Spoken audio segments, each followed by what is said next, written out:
Olá, meu nome é Patrícia e estamos aqui para mais um episódio na nossa jornada pelo Apocalipse. E antes de prosseguirmos em nossa jornada, gostaria de revisar alguns pontos que já vimos nos episódios anteriores e que você pode estudar no nosso canal. João, o apóstolo, tem uma visão enquanto está preso na ilha de Patmos, e então ele vê Jesus glorificado, que lhe dá uma tarefa de escrever a visão, mas em 3 partes. Primeira parte, a João escreve as coisas que viu, que é o capítulo 1 do livro de Apocalipse. Depois, João escreve as coisas que são, que nós nos referimos como as cartas às igrejas, nos capítulos 2 e 3. E então estudamos a história da era da igreja, que encontramos nas cartas. E nos questionamos, por que Jesus deu à igreja este roteiro profético através das cartas às 7 igrejas, se ele não seria compreendido em seu tempo? A resposta é que essas cartas não foram dadas para que a igreja primitiva pudesse conhecer o seu futuro. Elas foram dadas para que a igreja dos últimos dias pudesse despertar para suas circunstâncias presentes.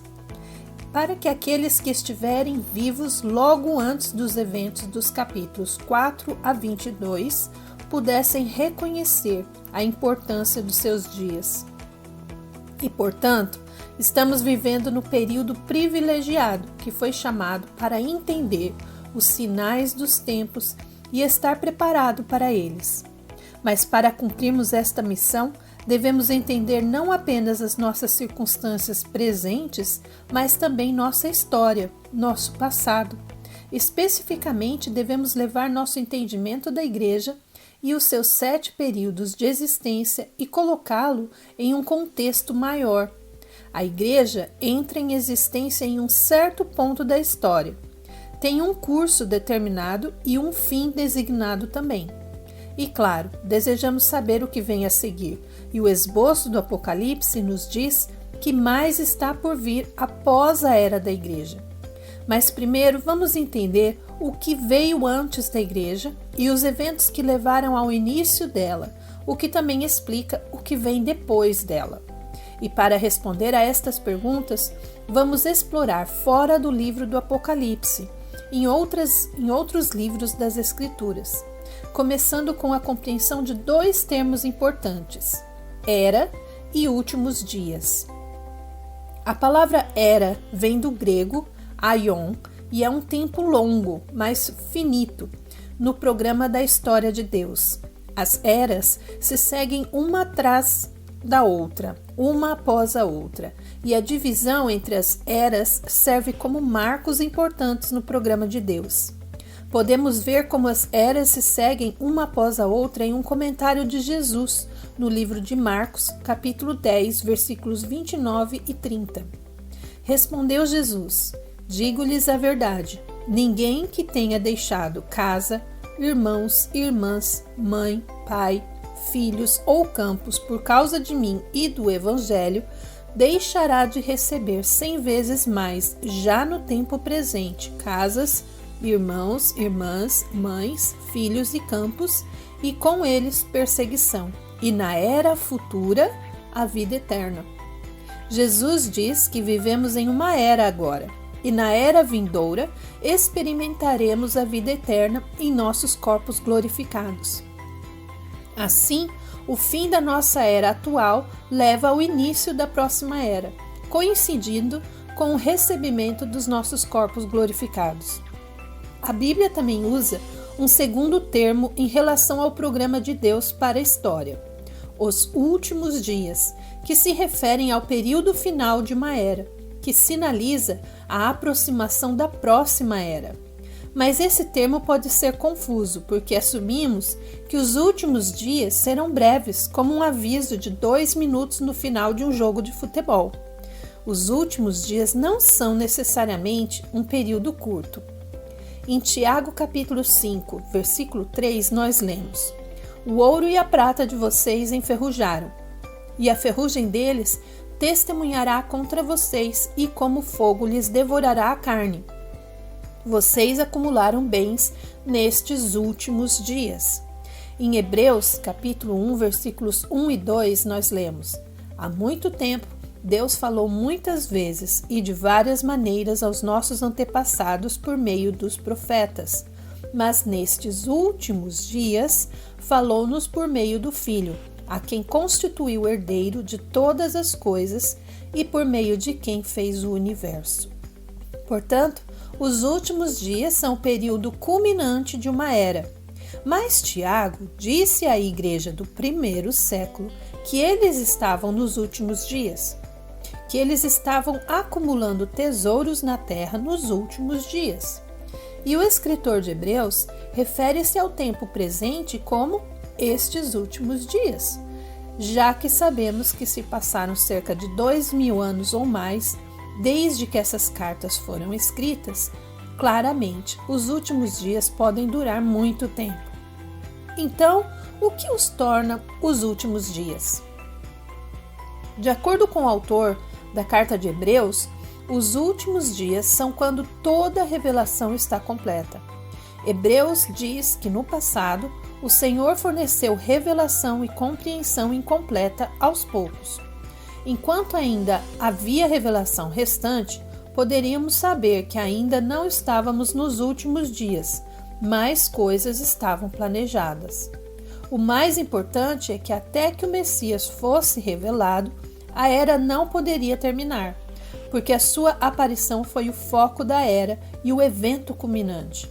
Então o escritor disse que agora que Jesus apareceu e as escrituras estão completas, o palco está preparado para o fim chegar. E, portanto, estamos nos últimos dias desta era. Nossa era pode concluir sem mais avisos e a qualquer momento. Os últimos dias duram por um período de tempo desconhecido, que agora sabemos ser de mais de 2000 anos. Sabendo como as eras e os últimos dias funcionam nas Escrituras, naturalmente chegamos a fazer uma série de perguntas. Perguntas como: o que é esta era? Quando ela começou? Ela tem um nome? Qual é o seu propósito? Quando ela termina? E o que vem a seguir? E as respostas para todas estas perguntas são dadas na Bíblia, apenas não no livro de Apocalipse. Apocalipse, capítulo 4 ao 22, conta a história de como esta era dá lugar à próxima. Então, à medida que saímos dos tempos que são, é especialmente importante entendermos esta era antes de chegarmos à próxima. E as primeiras perguntas que precisamos responder são: qual é o nome desta era e por que Deus a estabeleceu? Jesus nos dá essa resposta numa passagem sobre os tempos do fim, em Lucas capítulo 21, versículo 24. Cairão pela espada e serão levados como prisioneiros para todas as nações. Jerusalém será pisada pelos gentios até que os tempos deles se cumpram. Jesus refere-se a um período da história chamado Tempo dos Gentios. A palavra traduzida como sinais é kairos, que também pode ser traduzida como era. Então Jesus chamou nossa era de Era dos Gentios. Gentios são todos os não-judeus, o que significa que Jesus diz que vivemos em uma era em que os judeus têm uma posição maior do que o povo de Israel. E mais especificamente, Jesus diz que os gentios terão duas vantagens específicas sobre a nação judaica nesta era. Primeiro, o povo judeu sofrerá sob a perseguição dos gentios, sendo disperso da sua terra e sofrendo morte e cativeiro. Em segundo lugar, a cidade capital dos judeus seria pisoteada pelos gentios, e pisotear implica a profanação e o controle da cidade de Jerusalém, pelo menos em algum grau. Então, se esta era será marcada pela perseguição judaica, pelas autoridades gentias e um domínio de não-judeus sobre Jerusalém, temos várias coisas a considerar. Obviamente, nossa era, que inclui o tempo da igreja, de acordo com Jesus e com o escritor do Novo Testamento, teve um início. Deve ter havido um tempo no passado quando essas duas coisas não eram verdade. deve ter havido um tempo antes de Israel começar a ser perseguido pelos gentios e antes que a cidade fosse profanada. Se pudermos identificar esse tempo na história, então encontraremos o início desta era. E pelo mesmo motivo, quando esta era terminar, essas duas coisas também devem terminar. Ou seja, a perseguição dos judeus pelos gentios terminará, e a cidade de Jerusalém não estará mais sujeita ao domínio gentio. E há um livro das Escrituras que nos dá ambos os pontos. O livro é chamado de Apocalipse do Antigo Testamento e, em um sentido real, é um prólogo, uma introdução do livro do Apocalipse no Novo Testamento. É literalmente impossível entender o livro do Apocalipse sem entender este livro do Antigo Testamento. E este livro é o livro de Daniel. Estudar todo o livro de Daniel é muito útil para entender o Apocalipse, mas há alguns capítulos que são essenciais. Em particular, os capítulos 2 e 7 são os capítulos que explicam a era dos gentios. Jesus deu o nome à era em Lucas e aprendemos os detalhes de como esta era termina em Apocalipse. Mas Daniel nos dá o início da era e uma visão espetacular de tudo que esta era contém. Daniel capítulo 2, versículos de 1 a 11. No segundo ano do seu reinado, Nabucodonosor teve sonhos. A sua mente ficou tão perturbada que ele não conseguia dormir. Por isso, o rei convocou os magos, os encantadores, os feiticeiros e os astrólogos para que lhe dissessem o que ele havia sonhado. Quando eles vieram e se apresentaram ao rei, ele lhes disse: "Tive um sonho que me perturba e quero saber o que significa." Então os astrólogos responderam em aramaico ao rei: "Ó rei, vive para sempre. Conte o sonho aos teus servos e nós o interpretaremos." O rei respondeu aos astrólogos: "Esta é a minha decisão. Se vocês não me disserem qual foi o meu sonho e não o interpretarem, farei que vocês sejam cortados em pedaços e que as suas casas tornem-se montes de entulho. Mas se me revelarem o sonho e o interpretarem, eu lhes darei presentes e recompensas e grandes honrarias. Por isso, revelem-me o sonho e a sua interpretação." Mas eles tornaram a dizer: "Conte o rei o sonho aos seus servos e nós o interpretaremos." Então o rei respondeu: "Já descobri que vocês estão tentando ganhar tempo, pois sabem da minha decisão. Se não me contarem o sonho, todos vocês receberão a mesma sentença, pois vocês combinaram enganar-me com mentiras, esperando que a situação mudasse. Contem-me o sonho e saberei que vocês são capazes de interpretá-lo para mim." Os astrólogos responderam ao rei: "Não há homem na terra que possa fazer o que o rei está pedindo.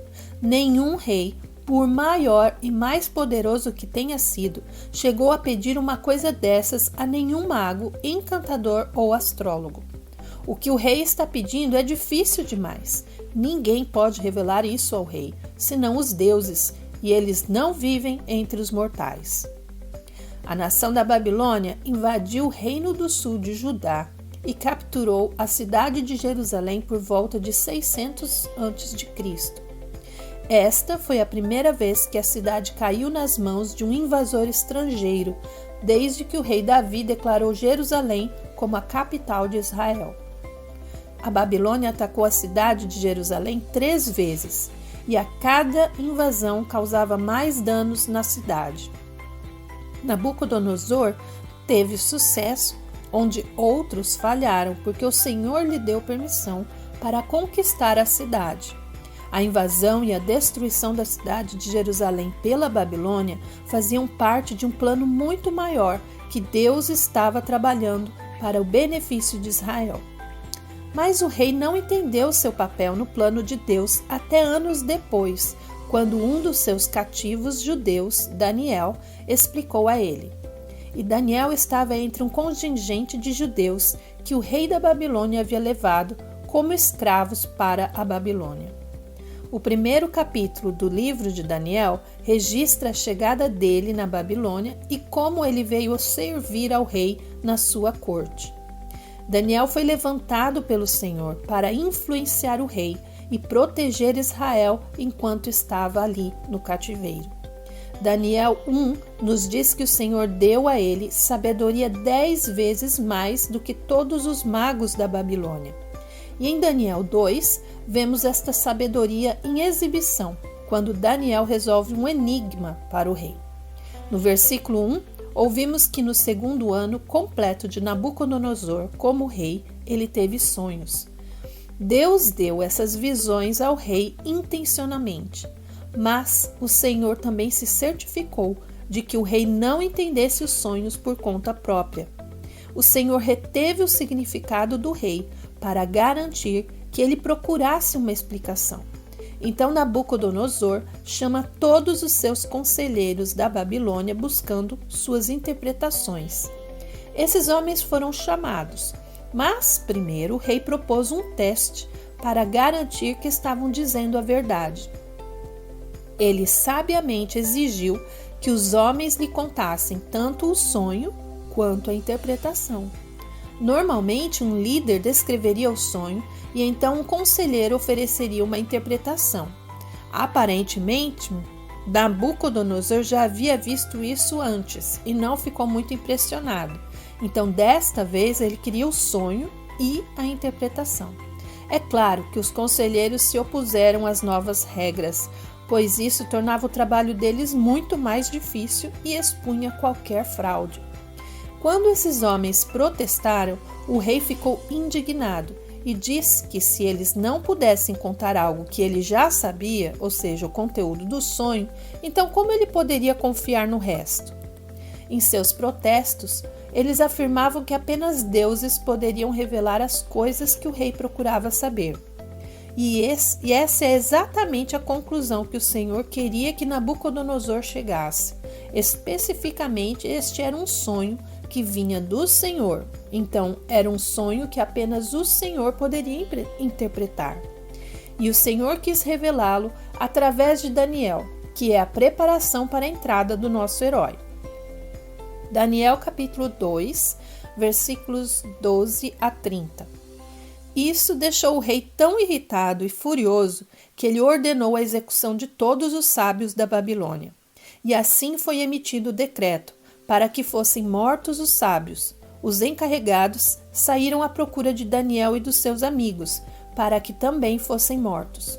Arioque, o comandante da guarda do rei, já se preparava para matar os sábios da Babilônia, quando Daniel dirigiu-se a ele com sabedoria e bom senso. Ele perguntou ao oficial do rei: por que o rei emitiu um decreto tão severo? Arioque explicou o motivo a Daniel. Diante disso, Daniel foi pedir ao rei que lhe desse um prazo e ele daria a interpretação. Daniel voltou para casa, contou o problema aos seus amigos Ananias, Misael e Azarias e lhes pediu que rogassem ao Deus dos céus que tivesse misericórdia acerca desse mistério, para que ele e seus amigos não fossem executados com os outros sábios da Babilônia. Então, o mistério foi revelado a Daniel de noite, numa visão. Daniel louvou o Deus dos céus e disse: louvado seja o nome de Deus para todo sempre. A sabedoria e o poder a ele pertencem. Ele muda as épocas e as estações, destrona reis e os estabelece. Dá sabedoria aos sábios e conhecimento aos que sabem discernir. Revela coisas profundas e ocultas.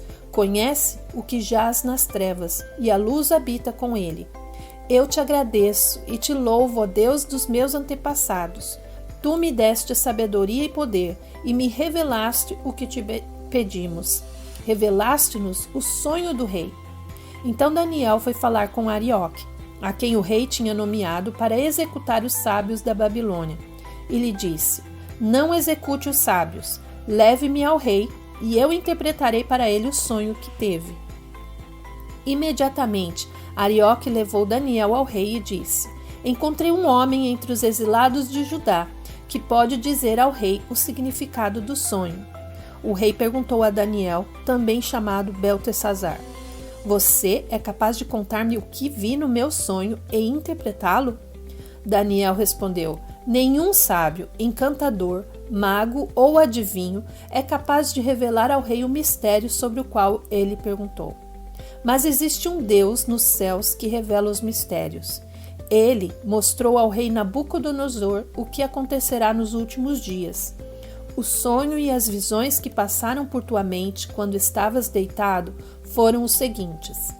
Quando estavas deitado, ó rei, tua mente se voltou para as coisas futuras, e aquele que revela os mistérios te mostrou o que vai acontecer. Quanto a mim, este mistério não me foi revelado, porque eu tenha mais sabedoria do que os outros homens, mas para que tu, ó rei, saibas a interpretação e entendas o que passou pela tua mente. Daniel se oferece para dar uma interpretação ao rei, tanto para salvar a si mesmo e seus amigos, mas também para glorificar ao Senhor.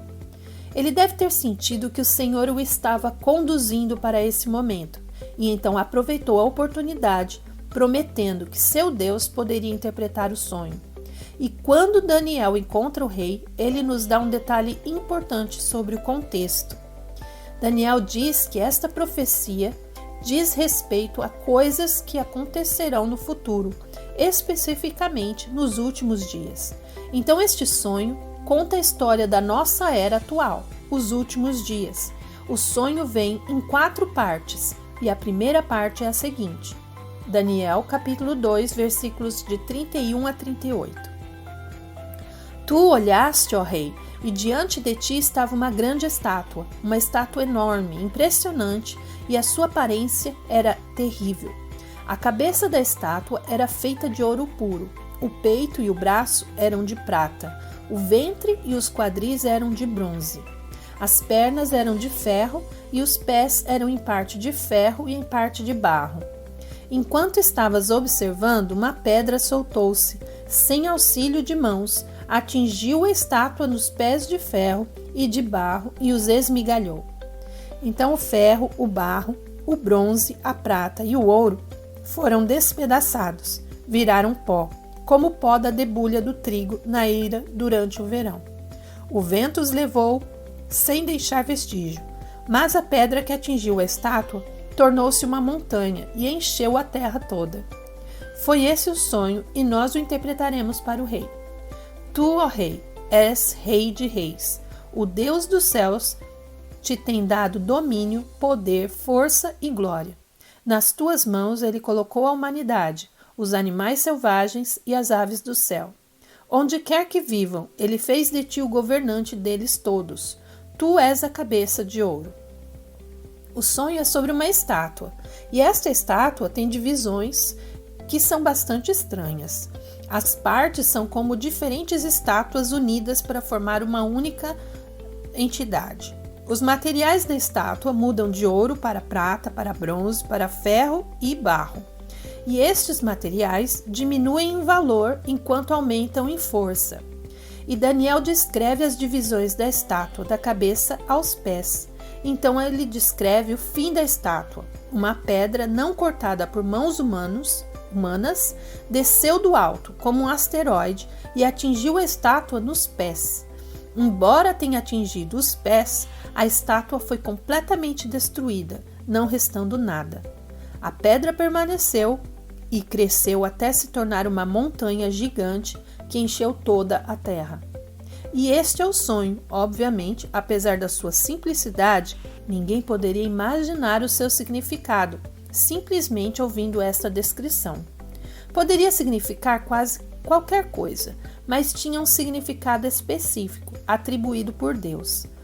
A menos que conheçamos e aceitemos a própria interpretação do Senhor, não teremos o entendimento correto.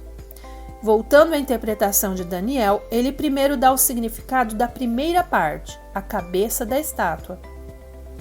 Ele diz que a cabeça de ouro no topo da estátua representava Nabucodonosor como governante da Babilônia. Ele disse ao rei que seu poder para conquistar as nações do mundo foi um resultado direto do Deus de Israel entregá-las em suas mãos. E o decreto do Senhor era ainda mais abrangente do que o rei poderia ter imaginado. Por decreto de Deus, Nabucodonosor deveria governar cada centímetro da terra física. Jeremias confirma estas palavras de Daniel no capítulo 27, versículos 5 a 7.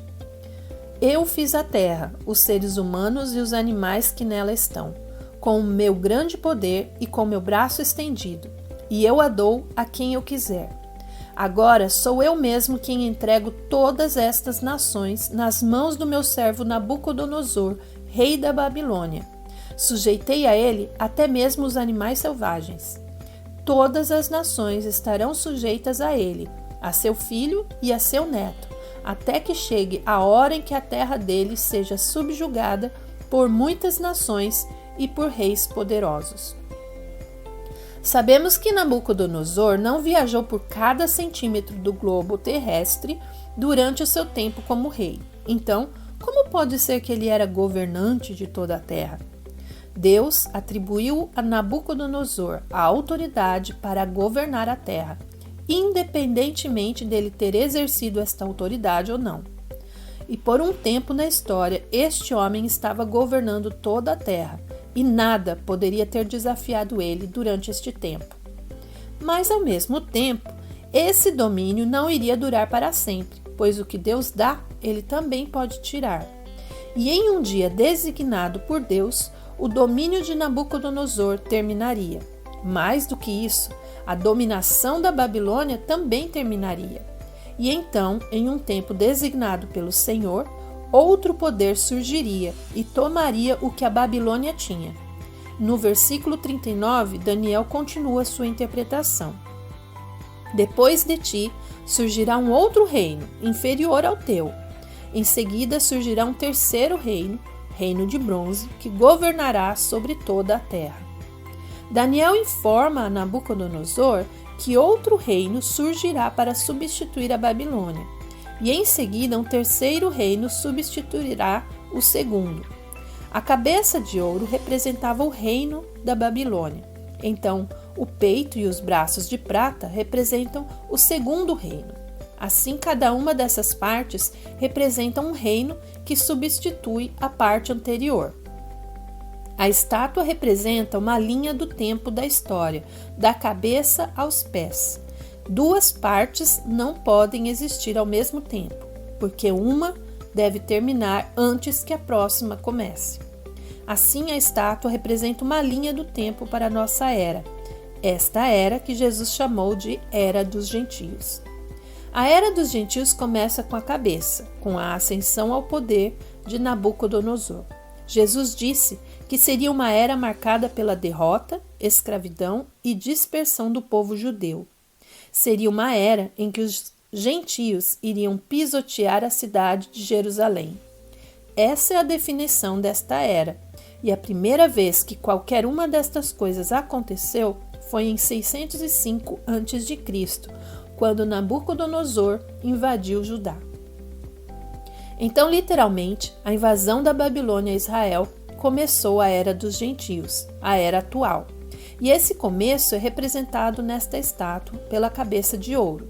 Daniel diz que o segundo reino de prata seria inferior à Babilônia. A inferioridade do segundo reino é representada pelo valor da prata em comparação com o ouro. Mas como o conquistador da Babilônia seria menor que a Babilônia? Para entender isto, precisamos saber qual reino substituiu a Babilônia na história, já que Daniel não o nomeia. E para determinar qual reino substituiu a Babilônia, vamos estabelecer alguns critérios para o que qualifica um reino a ser considerado. Os critérios para ser um dos reinos na estátua são encontrados na definição da própria era. Primeiro, cada reino deve ser um reino gentil, não judeu, pois esta é uma era de dominação gentia sobre os judeus. Em segundo lugar, cada reino deve ser o reino mais poderoso da terra em seus dias, já que substitui a potência mundial anterior. Terceiro, cada reino deve derrotar o seu predecessor. E, finalmente, deve assumir o controle sobre a cidade de Jerusalém. Na prática, estamos dizendo que cada potência mundial deve ter duas propriedades, Babilônia e Jerusalém. Já que a primeira potência mundial foi a Babilônia, Então é lógico que o reino que substituirá a Babilônia deve derrotar a cidade da Babilônia e, claro, Jerusalém também deverá ser dominada. Quando olhamos para a história, encontramos apenas 3 reinos que atendem a estes critérios, o que torna fácil entender a interpretação de Daniel. O segundo reino é o dos Medo-Persas, que substituiu o reino da Babilônia e não era tão poderoso quanto Nabucodonosor. Tinha limitações em sua própria autoridade que o rei babilônico não tinha. Em particular, as leis medo-persas estipulavam que um rei não poderia reverter as decisões do rei anterior. Então, o governo de um monarca medo-persa era como prata comparado ao ouro da Babilônia, porque ele não era absoluto. No entanto, os medo-persas derrotaram os babilônios e a era dos gentios avançou. No versículo 39, Daniel também diz que um terceiro reino assumirá o poder sobre o mundo. Este reino substituirá o segundo e exibirá menor majestade em seu governo. E o próximo reino a se qualificar para a estátua foi o Império Helenístico de Alexandre o Grande. Alexandre estendeu o Império Grego da Europa Central para o Oriente, derrotando os persas em 330 a.C. Ele é representado pelo bronze, porque o líder do Império Grego era muito menos poderoso do que os medos ou os babilônios. Ele competia com os líderes das cidades-estado dentro do império e com a nobreza das terras conquistadas. Por último, o soberano impôs o seu controle por meio de um poderoso exército para impor a sua vontade. Então, enquanto o rei grego era forte o suficiente para derrotar os persas, ele governava com menos poder sobre os seus súditos. Observe que esta seção da estátua começa com o ventre, com uma peça única, mas à medida que o período termina, ela se divide em 2 divisões, que são as 2 coxas. E esse detalhe também reflete a natureza do Império Helenístico de Alexandre o Grande. Alexandre morreu apenas 4 anos após o início do seu reinado, mas não antes de ter conquistado grande parte do mundo conhecido. Naquela época ele não tinha herdeiros, então o seu reino foi dissolvido em 4 partes atribuídas a seus 4 generais. 2 generais na extremidade ocidental do império formaram uma aliança contra os 2 generais no Oriente, e isso criou uma divisão política leste-oeste que existe até hoje. O conceito do mundo ocidental e do mundo oriental originou-se nessa divisão, e as pernas da estátua nos lembram desse efeito histórico. Assim como as pernas nunca se juntaram na estátua, assim também é essa divisão leste-oeste, que permanecerá até o fim da era. E mesmo hoje ainda falamos sobre Oriente e Ocidente politicamente. A interpretação de Daniel passou rapidamente pelos segundo e terceiro impérios, porque eles não eram detalhes importantes nesta linha do tempo. Eles nos levam ao 4º reino e ao fim da estátua. O 4º reino recebe o tratamento mais detalhado na interpretação de Daniel. Daniel, capítulo 2, versículo 40 a 43. Finalmente haverá um 4º reino, forte como o ferro, pois o ferro quebra e destrói tudo. E assim como o ferro a tudo despedaça, também ele destruirá e quebrará todos os outros. Como viste, os pés e os dedos eram em parte de barro e em parte de ferro. Isso quer dizer que esse será um reino dividido, mas ainda assim terá um pouco da força do ferro, embora tenhas visto ferro misturado com barro. Assim como os dedos eram em parte de ferro e em parte de barro, também esse reino será em parte forte e em parte frágil. E como viste, o ferro estava misturado com o barro. Isso quer dizer que se procurará fazer alianças políticas por meio de casamentos, mas esta união não se firmará, assim como o ferro não se mistura com o barro. A interpretação do sonho da estátua no livro de Daniel é fascinante e complexa, refletindo a sucessão de impérios ao longo da história. O reino final, representado pelos pés de ferro e barro da estátua, simboliza um império que, ao contrário dos anteriores, não mantém seu território unificado, mas conquista, fragmentando e esmagando os demais. Essa natureza fraturada é evidenciada pela mistura de ferro e barro, que não se aderem firmemente, sugerindo uma aliança instável de poderes que se combinam e se separam ao longo do tempo.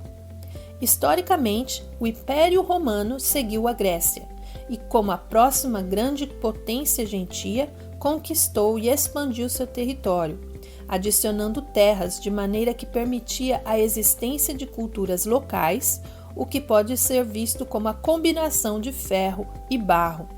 Após a queda do Império Romano, não houve um substituto direto. Em vez disso, o poder foi fragmentado em várias entidades que continuaram a influenciar a história, formando e dissolvendo alianças, um padrão que persiste até hoje. Vamos aqui, então, usar o termo Aliança Imperialista Democrática para descrever este quarto reino. É uma maneira interessante de capturar a natureza mutável e a identidade dos atores que compõem esse reino ao longo dos mais de 2000 anos desde o Império Romano. Este reino continua a exercer influência, mantendo Jerusalém sob autoridade gentia. Quanto aos 10 dedos dos pés da estátua, Daniel não os explica neste ponto, mas no capítulo 7 há uma explicação adicional sobre o significado destas divisões. Os dedos dos pés representam uma divisão final do reino em 10 partes, o que sugere uma fase ainda mais fragmentada do governo ou poder.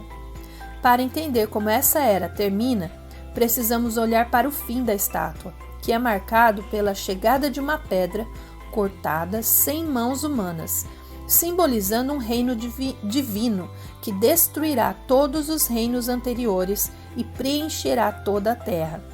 Este é um ponto crucial na profecia, indicando uma transição dramática de poder humano para divino, marcando o fim da era dos gentios e o estabelecimento de um reino eterno. Em Daniel capítulo 2, versículos 44 e 45. Na época desses reis, o Deus dos céus estabelecerá um reino que jamais será destruído e que nunca será dominado por nenhum outro povo. Destruirá todos esses reinos e os exterminará, mas esse reino durará para sempre.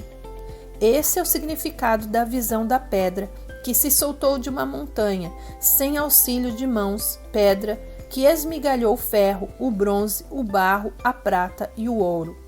O Deus poderoso mostrou ao rei o que acontecerá no futuro.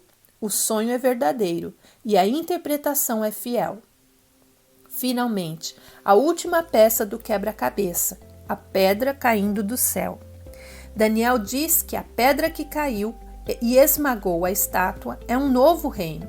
O reino representado pela pedra não está conectado aos reinos gentios anteriores.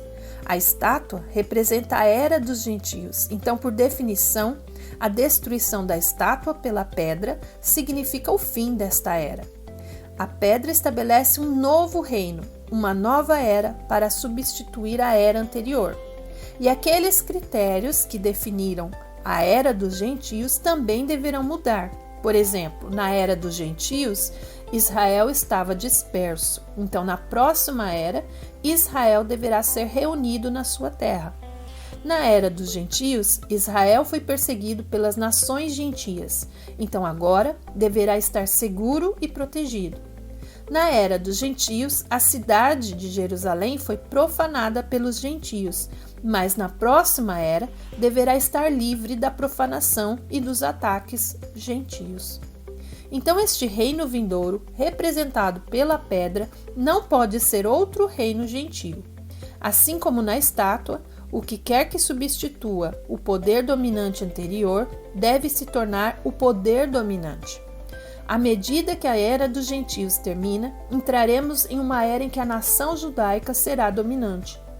Daniel confirma essa suposição para nós no versículo 44, quando diz que este novo reino acabará com todos os outros reinos da terra. Este novo reino durará para sempre, sem mais transições, daí o fim da estátua. E este reino será estabelecido pelo próprio Deus. Desta vez, o próprio Deus será o rei na terra, e ele pessoalmente estabelecerá o seu reino, que substituirá esses poderes gentios. Daniel diz que a pedra não cortada representa uma chegada, que põe fim à era dos gentios. A pedra não cortada por mãos humanas lembra-nos de um requisito na lei de Moisés, no livro de Deuteronômio, capítulo 27, versículos 5 e 6. Construam ali um altar ao Senhor, ao seu Deus, um altar de pedras. Não utilizem ferramenta de ferro nas pedras. Façam o altar do Senhor do seu Deus com pedras brutas e sobre ele ofereçam holocaustos ao Senhor, ao seu Deus. O Senhor ordenou que Israel usasse apenas pedras não cortadas para o seu altar. O uso de pedras naturais e não trabalhadas significava que a nossa expiação, ou que o nosso perdão, não poderia ser conquistado por nossas próprias obras, pelos nossos próprios esforços. O altar de sacrifício seria um lugar onde apenas a obra de Deus, ou seja, o Criador das pedras, seria aplicada. Esta pedra cai, destrói a estátua e então cresce e forma uma montanha que enche toda a terra. E simbolicamente nas Escrituras, montanhas representam reinos. E aqui vemos esse padrão confirmado, pois Daniel diz que a montanha representa um reino que encherá a terra. Esse reino durará para sempre e nunca será substituído. Qual é então o reino futuro, centrado em Israel, que segue depois que esta era acabar e começa com uma pedra não cortada por mãos humanas caindo do céu? A única conclusão que se encaixa nos dados é o reino que Jesus prometeu estabelecer em sua segunda vinda. Observe que a pedra cai nos pés da estátua, indicando que a vinda de Cristo acontecerá no final desta era dos gentios. Concluindo, Jesus é a pedra que retornará à terra em sua segunda vinda, e a montanha é o reino milenar que ele estabelecerá para Israel após a sua volta. Será um reino judeu, já que Jesus era judeu e o reino foi prometido a Israel. Ele substituirá todas as outras autoridades governantes na terra e colocará um fim à era dos gentios e inaugurará uma nova era na terra. E o resultado será o cumprimento das promessas de Deus a Israel de conceder-lhes um reino eterno em sua terra. E nesse ponto da história, a vinda daquela rocha é o próximo ponto principal do plano profético para esta era. É por isso que os escritores dizem que estamos nos últimos dias. Tudo o que Daniel disse que aconteceria na era dos gentios se cumpriu exatamente como ele havia predito. Precisamos complementar nossa compreensão da era dos gentios com algumas informações adicionais em Daniel capítulo 7. E depois, com um entendimento melhor desta era, poderemos voltar ao capítulo 4 do Apocalipse. A partir daí, começaremos a adicionar mais peças ao quebra-cabeças sobre como esta era progride para as coisas que devem acontecer após estas coisas. Que Deus o abençoe. Vejo vocês no próximo episódio.